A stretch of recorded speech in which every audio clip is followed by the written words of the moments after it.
चंचल रसोई में लगी हुई है। जितनी तेजी से वो काम कर सकती थी वो कर रही है, लेकिन दिमाग में 10 बातें घूम रही हैं। जब से मायके से भाई का फ़ोन आया है, बस तब से चंचल का मन घर के कामों में लग नहीं रहा, पर फिर भी फटाफट काम निपटाने में लगी है। क्या पता अम्मा जी को उस पर तरस आ जाए और वो उसे मायके जाने दें। पति रघु से भी उम्मीद की थी कि वो अम्मा जी से बात करे, पर अम्मा जी के आगे उनकी चलती कहाँ है। अम्मा जी के आगे चलती किसी की भी नहीं है। जब उनके पति की ही नहीं चली तो बेटा तो दूर की बात है। पहले ससुर जी भी कम कपाते थे, अब उनके सुधारने के बाद बेटे की क्या बिसात। अम्मा जी में ना तब बदलाव आया था, ना अब बदलाव आया है। अब तो वो पहले से और ज़्यादा मुखर हो चुकी हैं। जो मुंह पर आता है वो बोलती हैं, चाहे सामने वाले को बुरा लगे, उससे उन्हें कोई लेना देना नहीं।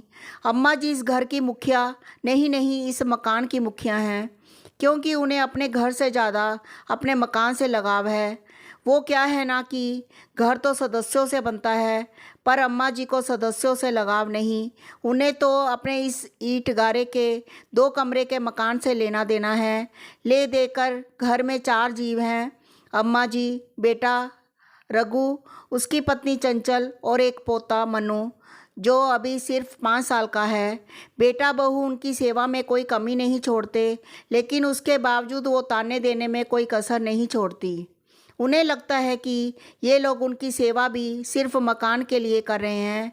अगर कोई उनके मुंह पर तारीफ कर दे कि आपके बेटे बहू बड़े अच्छे हैं जो इतनी सेवा करते हैं, तो अम्मा जी मुंह पर जवाब देती हैं, अरे मेरी सेवा तो मेरा मकान करता है, वरना आजकल कौन सा बेटा बहू सेवा करते हैं। चंचल और रघु दोनों का ही सुनकर दिमाग खराब हो जाता है, लेकिन फिर सोचते हैं कि माँ ही तो है, भला माँ से क्या नाराज़गी। लेकिन आज सुबह चंचल के छोटे भाई का फ़ोन आया कि उसकी माँ की तबीयत अचानक ख़राब हो गई है। माँ अभी हॉस्पिटल में है और चंचल को ही याद कर रही है। रघु ने जब दोबारा फ़ोन करके पूछा तो चंचल के पापा ने कहा, अभी स्थिति नियंत्रण में है, पर फिर भी आप चंचल को भेज दीजिए, कुछ दिन रुककर वो थोड़ा अपनी माँ को संभाल लेगी। रघु ने फटाफट जाकर अम्मा जी से पूछा, अम्मा, चंचल की माँ की तबीयत खराब है, वो हॉस्पिटल में है, तो मैं चंचल को उसके मायके छोड़ आता हूँ। उसकी बात सुनकर अम्मा जी ने एक बार तो रघु को ऊपर से नीचे तक घूरा, फिर कहा, पूछ रहा है या बता रहा है। उनकी बातें सुनते ही रघु सक पका गया, फिर खुद को संभालते हुए बोला, अम्मा पूछ रहा हूँ, आप कहें तो मैं चंचल को उसके मायके छोड़ाऊँ। अब उसकी माँ की तबीयत खराब है तो घर में एक औरत का होना ज़रूरी है, और आप तो जानते हो उसका भाई तो अभी छोटा है, उसकी शादी भी नहीं हुई, ऐसे में चंचल सब कुछ संभाल लेगी। अच्छा, और अपने घर का क्या? यहाँ काम करने के लिए कौन से नौकर चाकर लगे हैं, बताएगा मुझे? अम्मा अभी भी रघु को घूरते हुए अपनी बात कहे जा रही थी, पर अम्मा, ऐसे में चंचल का वहाँ होना ज़रूरी है ना।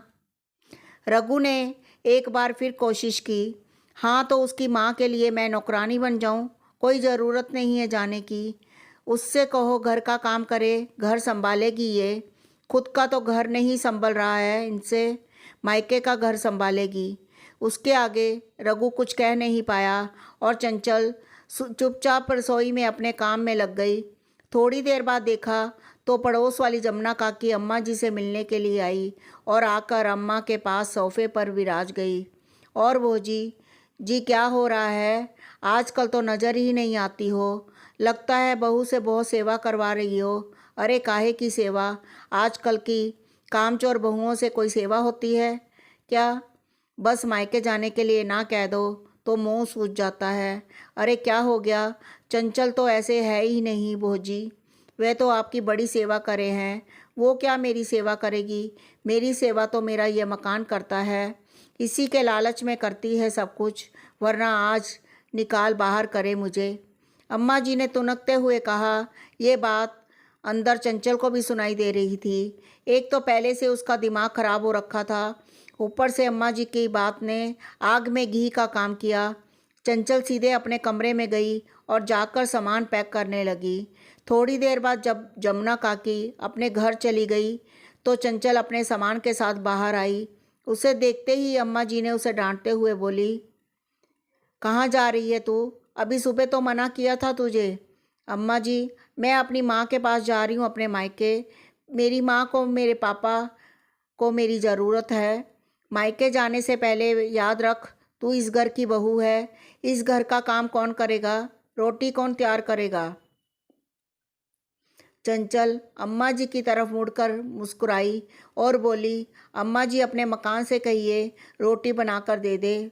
वैसे भी आपकी सेवा हम नहीं, ये मकान करता है, तो अपने सारे काम इसी से करवा लीजिए।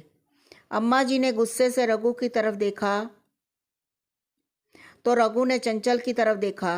रघु के कुछ कहने से पहले ही चंचल ने कहा, माफ़ करना, लेकिन मैं सिर्फ आपकी पत्नी ही नहीं, किसी की बेटी भी हूँ। आखिर रघु कुछ कह ना पाया और चंचल अपने बेटे मनु के साथ मायके के लिए रवाना हो गई। अम्मा जी गुस्से से रघु को बोली, तू रोक नहीं सकता अपनी पत्नी को? कैसे जवाब देकर चली गई? यही सिखाया है उसके माँ बाप ने? माफ़ करना अम्मा, ये उसके माँ बाप ने नहीं सिखाया, ये तुमने सिखाया है। और वैसे भी कुछ गलत नहीं कहा उसने। तुम ही तो कहती थी कि तुम्हारा मकान तुम्हारी सेवा करता है, तो अब करवा लो अपने मकान से सेवा। अगर यही सब चलता रहा तो मुझे भी अपने परिवार के लिए कुछ सोचना पड़ेगा। कहकर रघु चुपचाप अपने कमरे में चला गया। पीछे अम्मा जी हाथ मलती रह गई। धन्यवाद।